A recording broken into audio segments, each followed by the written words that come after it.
Which spot first? It looks like a burn mark, no doubt painful, but it's not pertinent for this case.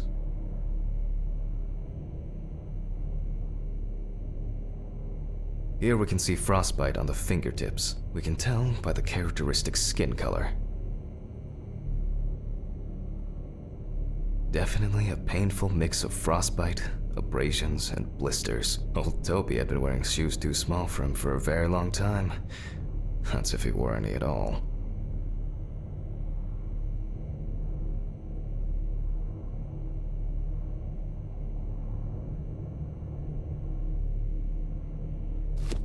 I can confirm the presence of ecchymosis on the deceased man's head. The appearance indicates the intravital nature of the wound. Add alcohol, which I can clearly smell, and this was an accident just waiting to happen.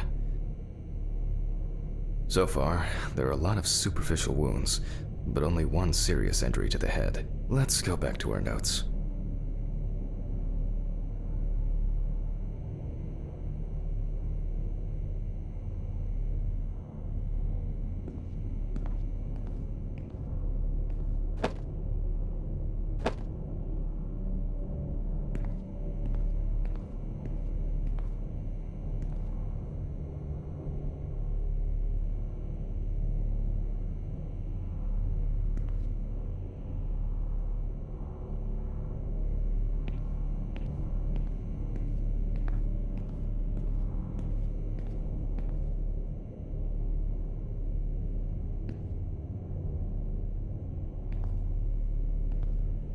I wasn't sure who would have met at the world. Let's start.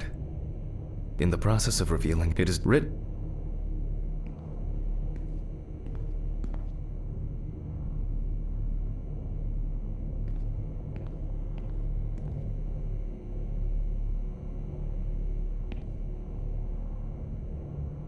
First, I marked the location of the injuries, and so...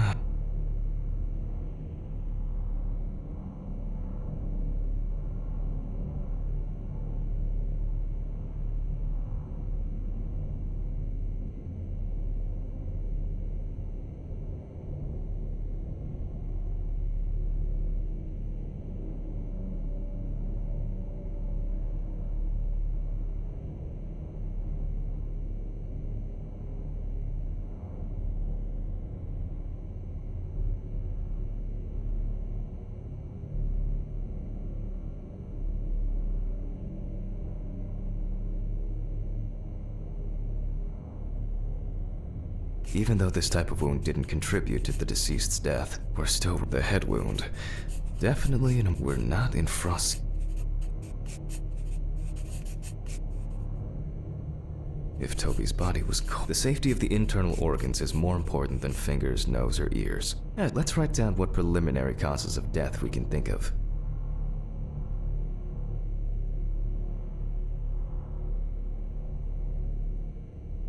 This is of no interest to us. The nights have been particularly nasty lately. Various types of accidents are a common cause of death among the homeless and the elderly. Perhaps old Toby slipped and accidentally hit it, since the deceased clearly smelled.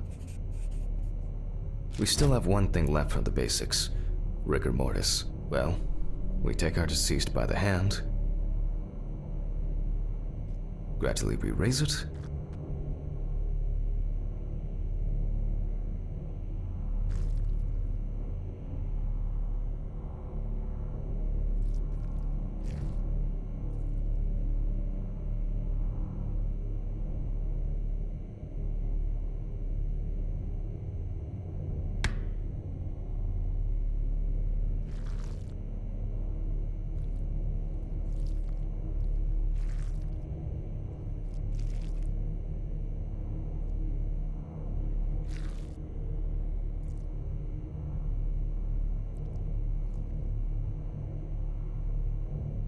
now let it go. As you can see, the hand falls loose. What's the conclusion? Death must have occurred more than 72 hours ago. The police information appears correct.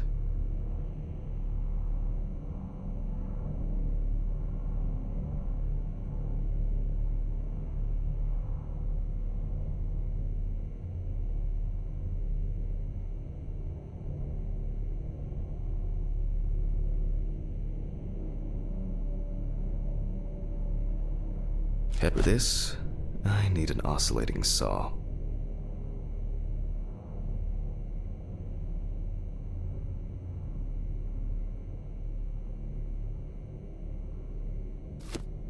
The cut is made from ear to ear.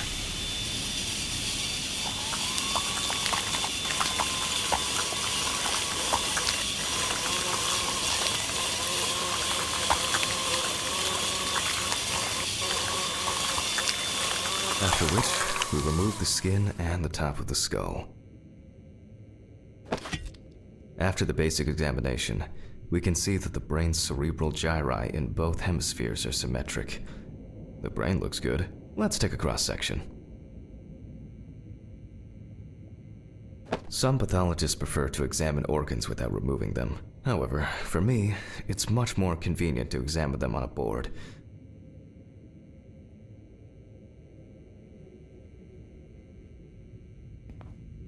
Scalpel.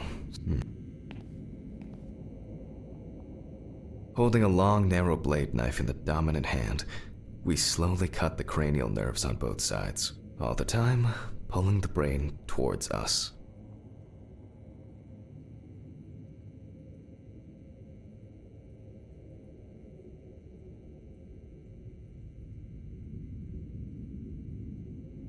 So far, so good.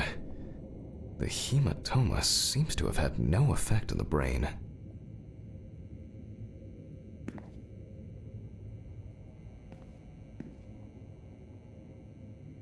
We can rule the fatal accident out as well.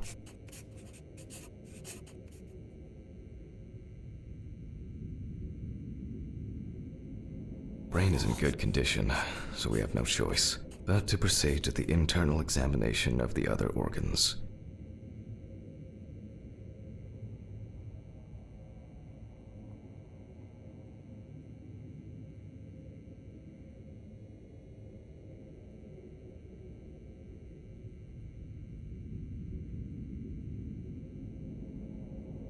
I grab a scalpel from my kit. The incision should be in the shape of a letter Y. We use a deep cut to reach all the way to the ribs and to penetrate the abdominal wall. All right, now we peel back and separate the skin.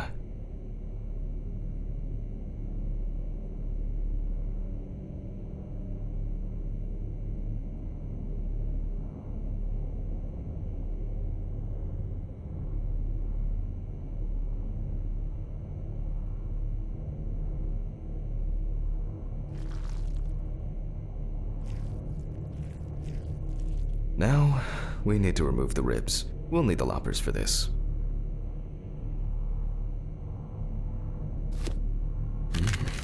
Quite a satisfying crunch, for some anyway.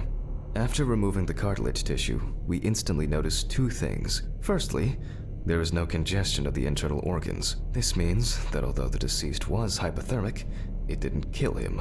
Secondly, the deceased smoked like a chimney. So, we should take a closer look at those lungs.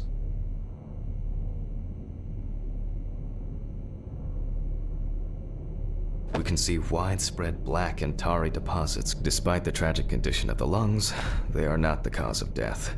Alice smoked too. It didn't kill her, but... what was I talking about? Lungs. Yes. Advanced inflammation.